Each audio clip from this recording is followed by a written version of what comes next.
Olá, boa tarde, você que está na reprise, eu sou Patrícia, bem-vindo ao meu Periscope. Deixa eu convidar aqui meus seguidores. Olá Marcos, já vi que você está aí. Deixa eu convidar aqui o pessoal. Obrigada, Marcos, por convidar seus seguidores. Pronto, já convidei. Então, pessoal, bem-vindos, boa tarde. Eu geralmente chego um pouquinho mais cedo, só que eu comecei a ver que uns amigos meus que fazem Periscope estavam entrando e aí eu resolvi esperar um pouco. Oi, Cris. Geralmente eu entro às 5 da tarde, ontem eu entrei às 6, enfim, essas férias, esse vibe pré-carnaval tá me deixando completamente excitada. Oi, Carol Fagundes, Paulo Barros, muita gente bacana. Carol, acho que você vai gostar desse tema hoje. E pessoal, para quem não me conhece, meu nome é Patrícia, eu sou coach de autorrealização e poder pessoal. Uau, que palavras complicadas, depois eu já explico. E eu ajudo mulheres que são mães a se colocarem em primeiro lugar, para que elas possam ter uma vida com mais equilíbrio, presença e sonhos realizados. E como eu falei, eu faço transmissões aqui no Periscope todos os dias, por volta de 17 horas, mas eu tenho feito assim nos horários diferentes. E por que eu escolhi falar sobre autoconfiança, autoestima hoje? Porque assim, é um assunto importante para todo mundo, claro, né? Mas assim, eu acho que para mães é especialmente importante, e talvez as mães estejam um pouquinho mais vulneráveis a terem uma autoestima mais baixa. Ou talvez não é? Mas assim, eu acho que é uma área que a gente deve dar mais atenção e se observar, né? Porque e muitas das coisas que eu tenho vivido me tem mostrado como mulher que realmente é uma coisa que eu tenho que prestar muita atenção. E eu acho que a autoconfiança, a autoestima, ela passa muito, para começar, pela autoaceitação, né? Então, assim, aceitar quem você é e não o que os outros esperam de você, né? Boa tarde, Ângela. Muitas vezes a gente tem comportamentos e padrões de comportamentos muito baseados no que a gente acha que os outros querem que a gente faça, do jeito que os outros acham que a gente deve se comportar, né? E eu estava até conversando com uma pessoa hoje de manhã sobre a importância do dizer não. Né? Então, assim, um dizer não para o outro muitas vezes é difícil para a gente, porque a gente tem medo das críticas dos outros, do que eles vão dizer, né? Porque como seres humanos, o que é mais importante é a gente se sentir conectado ao outro, e possivelmente muitas vezes a gente não diz não à pessoa porque a gente não quer perder a nossa conexão com o outro ser humano, que é uma das coisas piores, é um dos maiores medos de nós pessoas, né? Eu tenho uma formação em coaching. Tá? Eu sou formada em coaching, na realidade eu tenho 2 formações em coaching, mas uma tá bom. Então, toda vez que você diz não para uma outra pessoa, na verdade você está dizendo sim para você mesma. Eu ouvi isso e eu achei super poderoso, né?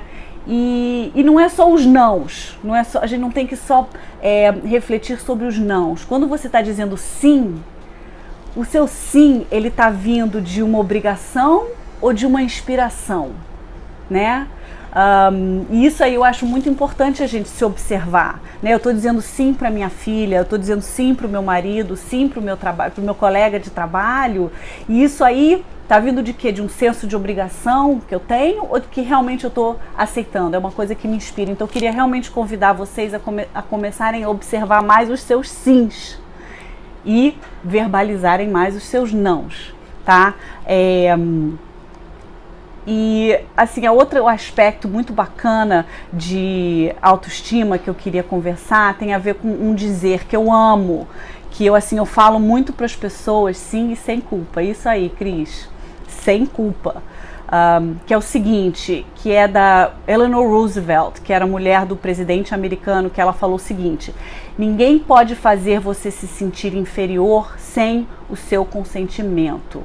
E isso para mim é uma coisa que eu penso muito nisso e eu acho que é uma coisa que tira a gente do papel de vítima para o papel de responsabilidade sobre a nossa vida, né? Assim, e então a gente na realidade tem uma obrigação com a gente própria de se proteger, de se defender se necessário, de se posicionar na vida em relação aos outros. E sem ser defensivo, né? Fazer isso com amor.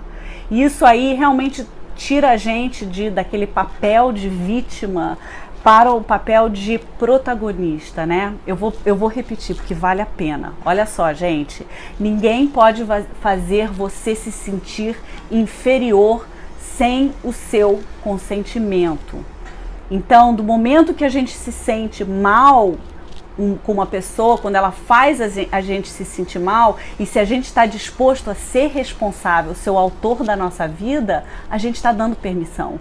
Então, no momento que a gente tem essa consciência, que a gente está dando permissão, a gente está dando o nosso poder, a gente pode resgatar ele de volta. Olha que bacana.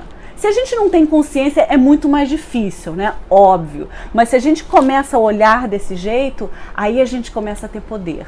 Isso é muito bacana, né? Então é por isso que para mim essa frase é uma que eu carrego aqui, ela fica em volta de mim, eu falo ela para as pessoas e realmente me inspira muito, porque eu acho que tem tudo a ver com uma ação que você pode tomar.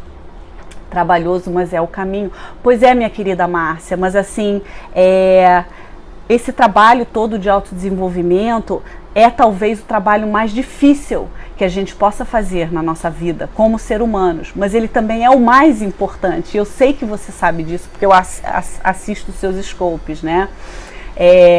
Então, e era isso que o meu próximo ponto é assim, não se esconda de você mesma, né? A viagem do autoconhecimento realmente é uma jornada muito desafiante. Eu tenho certeza que vocês aí me assistindo sabem disso, porque vocês estão aqui, vocês assistem outras pessoas que falam sobre isso, mas não fazer ela realmente vai te limitar muito na sua vida. Né? E você nunca vai conseguir chegar além você vai seguir sempre com a manada, você nunca vai se destacar e talvez nunca conseguir chegar realmente em momentos de verdadeira felicidade e realização pessoal. Então a gente tem que trilhar esse caminho, né? E quando você está tendo um dia mais difícil, eu não tenho esse domínio e sofro muito, mas eu acho, Paula, que não é uma questão de dominar. Talvez o seu sofrimento venha disso, você está tentando dominar. Talvez seja uma questão de simplesmente observar e ficar presente. O Eckhart Tolle fala muito sobre isso, né? De simplesmente, a única coisa que você precisa fazer é ficar presente a você mesmo, as palavras que estão saindo da sua boca, as suas atitudes, quem você está sendo quando você conversa com o outro, né? E meditar, né? É uma coisa que eu falo muito nos meus scopes. Isso te traz uma capacidade de estar presente muito grande. Então o grande lance de meditar não são aqueles 20 minutos que você está ali paradinho ali respirando, mas é o que acontece depois no resto do seu dia. A sua capacidade de ter mais presença é incrível. Então, assim, respirar outra coisa imprescindível. Assim, eu tenho lido sobre estudos que falam sobre o relacionamento entre como a pessoa respira e o tipo e a saúde dela. Então tem muita gente que aquelas pessoas extremamente perfeccionistas, geralmente elas não respiram plenamente, não respiram completamente. Isso aí, a longo prazo, tem muitas consequências para a saúde, né? Eu não sei a respiração do yoga, eu só sei que existem formas de respirar, sufoca, né? Olha que interessante, né? A respiração completa, a respiração consciente, a respiração presente. E a gente pode fazer isso como uma prática, que nem a gente faz a prática da yoga, né? Enfim, então voltando mais a esse assunto, assim, quando eu tô tendo um dia mais difícil, a minha autoestima não tá legal, assim, eu fiz um Periscope que foi uma droga, e assim, o que eu penso é o seguinte, eu mereço mais do que esses sentimentos que eu tô tendo nesse momento, né?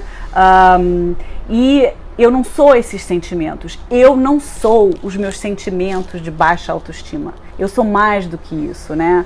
E aí eu me lembro, eu só tenho essa vida para viver. E respectivamente se eu acredito em reencarnação ou não. Mas a gente está nesse jogo, né? Dessa vida.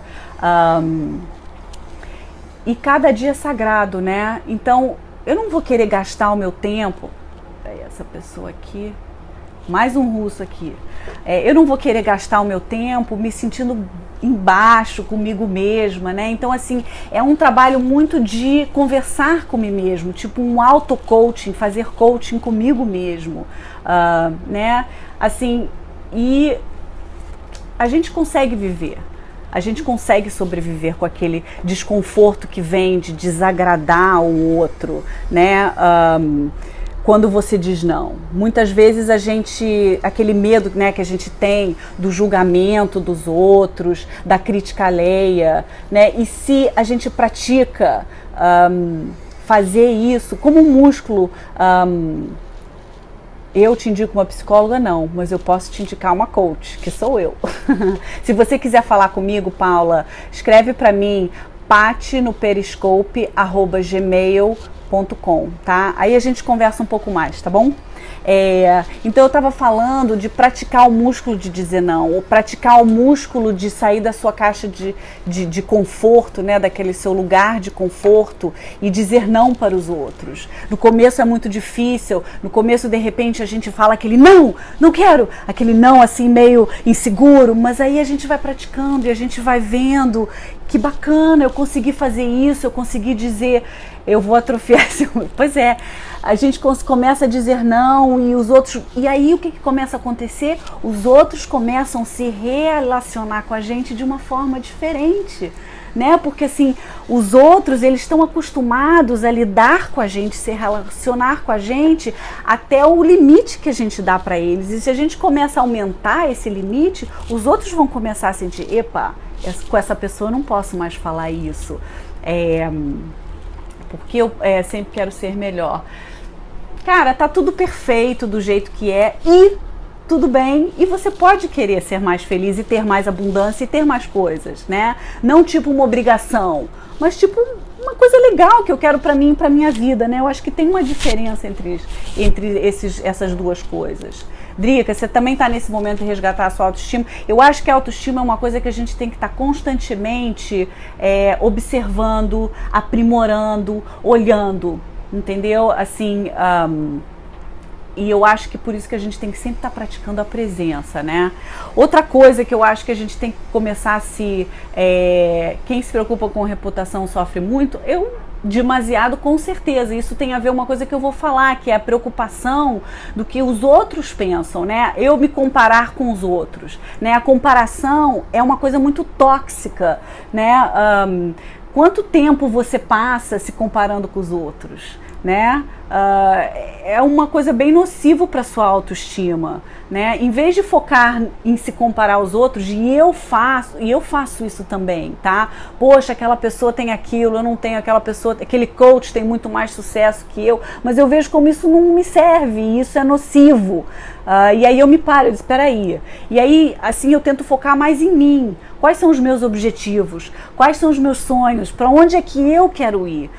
E quando a gente começa a se comparar com os outros, a gente compara os nossos bastidores com o palco dos outros. O que isso quer dizer? Quer dizer que a gente só vê, geralmente, a melhor parte das outras pessoas, correto? A gente entra nas redes sociais e, né, no Facebook tá lá tudo lindo, maravilhoso. Esse é o palco da pessoa. A gente não sabe o que está acontecendo nos bastidores dessa pessoa, né? E a gente compara os nossos bastidores, porque a gente sabe muito bem dos nossos bastidores, o palco daquela pessoa. Então a gente não está nem conseguindo fazer uma comparação equitativa. Então assim, e isso aí faz muito, detona a nossa autoestima. Putz, aquela pessoa tem mais grana que eu, aquela pessoa é mais magra do que eu. Olha, nós mulheres, me indica um livro muito inspirador, O Poder do Agora, do Eckhart Tolle. Alguém pode escrever aqui, por favor, Eckhart Tolle? Qualquer livro do Eckhart Tolle. Ele tem 2 livros traduzidos aqui no Brasil. É uma viagem muito bacana. Se vocês puderem escrever, porque o nome é K. Eckhart. Isso, obrigada, Regiane. Ó, a Regiane escreveu aí, Eckhart Tolle, O Poder do Agora. Recomendo, assim, sem reservas. Eu comprei esse livro há uns 10 anos atrás e eu não consegui ler ele até há 2 anos atrás, tá? Então, é uma leitura bastante profunda, mas vale a pena. Ele fala muito sobre presença, tá? Então eu queria só falar um pouquinho sobre errar, né? Essa coisa de errar, de falhar, né? E muitas vezes isso é uma questão também para mim muito complicada em relação à autoestima e errar e falhar. É por isso que eu queria também falar que é importante, né? E muitas vezes quando a gente erra, entre parênteses, ou a gente falha, a gente se sente péssima e a autoestima vai lá para baixo, né? Mas se a gente conseguir aceitar o erro ou falhar como uma lição e aprender com isso, já valeu a pena o tal erro, né? Ou a lição, se você quiser chamar, né? A coisa mais importante que separa as pessoas de muito sucesso, e olha só, gente, isso aqui foi pesquisa super importante. Tem uma coisa que separa o ser humano, o mortal, normal, medíocre, do ser humano de grande sucesso. E isso sabe o quê? Eu vou falar para vocês, é a capacidade dessas pessoas de falharem. Essas pessoas não têm medo de falhar. Sabe por quê? Porque todo mundo vai falhar. E aí o que acontece com a maioria de nós? A gente desiste. O que acontece com as pessoas de grande sucesso? Elas continuam e elas persistem, consistentemente, persistentemente. E aí um dia elas chegam no sucesso. Você vê histórias de muita gente que teve sucesso depois dos 40 anos, né? E como é que foi a trajetória dessa vida, da vida dessa pessoa antes, né? Medos e procrastinação. Eu vou fazer um scope sobre isso, né? Porque outro mega assunto. Obrigada, Ângela, por colocar O Poder do Agora. É esse o livro mesmo. Então, eu acho que isso é uma coisa pra gente pensar, né? Se espelhar nesse tipo de pessoa. Então, a gente fica achando que essas pessoas de sucesso sempre tiveram sucesso desde o dia 1. Não. Elas são exatamente iguais a nós, mas elas não desistiram. Isso eu acho super importante, né? E assim, a última coisa que eu queria falar é sobre crenças, né? Crenças e pensamentos que a gente tem. Travou? Bom, isso aí eu não tenho nenhum controle. Daqui a pouco você consegue voltar. E muitas vezes a gente carrega pensamentos e crenças como se fossem as verdades da nossa vida, né? E assim, crenças e pensamentos nada mais são que interpretações de algo que aconteceu no nosso passado, ou seja, uma história que a gente criou, que a gente carrega para o presente. Então assim, eu fiz um curso de autodesenvolvimento há muitos anos atrás e eu aprendi uma distinção muito bacana. Então, quando a gente relata uma coisa que aconteceu na vida, geralmente a gente conta o que aconteceu e a gente conta a história, tudo junto, tudo colapsado junto assim. E o que eu aprendi foi separar, fazer a distinção entre o que aconteceu e a minha interpretação sobre o que aconteceu. E isso aí é uma coisa super útil e hoje em dia eu carrego essa distinção comigo. Então assim, o que aconteceu foi realmente o relato objetivo do que aconteceu e o resto são os meus sentimentos e as minhas opiniões e as minhas percepções sobre o que aconteceu, né? E muitas vezes isso aí não tem absolutamente nenhum embasamento na verdade, como muitas das nossas crenças não têm. Então, partindo dessa premissa, se crenças e pensamentos não... como é que a gente separa? Você faz um exercício de separar. Você cria essa distinção. Porque geralmente elas estão juntas, né? A história e os fatos, geralmente a gente conta tudo junto. A gente junta tudo, embola como se fosse, tudo igual. Você tem que separar essas duas coisas, conseguir separar. Então, partindo da premissa que pensamentos e crenças são tudo história, por que a gente não cria uma história melhor pra gente? Por que a gente não ressignifica as nossas crenças e cria uma história mais bacana, né? E assim, uma outra coisa que eu queria falar, eu sei que eu já falei da última coisa, mas entrar em ação, né? Eu sei que muita gente fala sobre isso, mas eu acho que é sempre importante enfatizar, né? Entrar em ação é sempre um antídoto Paula, manda um e-mail para mim, tá? Pra gente conversar mais sobre isso. Paty, no periscope, @gmail.com, tá? E aí a gente conversa mais sobre isso. Eu vou te dar essa ferramenta em mais detalhes. Eu tava falando que entrar em ação é sempre bom, né? E é um antídoto incrível contra os momentos de baixa autoestima, né? Então, por quê? Porque tira a gente da gente mesmo, tira a gente daquele círculo, aquela coisa vicioso, né? Que não leva a gente a lugar nenhum. Então, a ação, ele quebra o transe, né? Daquela coisa de que a gente tá naquela espiral e tá no momento ruim, não. Entra em ação. Nem que seja para fazer alguma coisa legal para você mesma, tá? Então é isso, gente. Espero que vocês tenham gostado. Espero que tenha sido útil. Eu vou fazer algo para mim agora. Eu vou pegar no meu marido lindo, que eu adoro, que eu amo, e nós vamos dar um mergulho na praia. Tá, gente? Paty no Periscope. Isso, @gmail.com. Uma pessoa da Chechnya. Que bom que vocês gostaram, gente. Pensem sobre o que eu falei, por favor, apliquem na sua vida. Obrigada, boa praia, a praia está maravilhosa. Vou dar um mergulho no arpoador, tá? Obrigada, gente. Amanhã estarei aqui em algum momento entre 5 e 6 horas, tá bom? Beijos, obrigada. Até amanhã.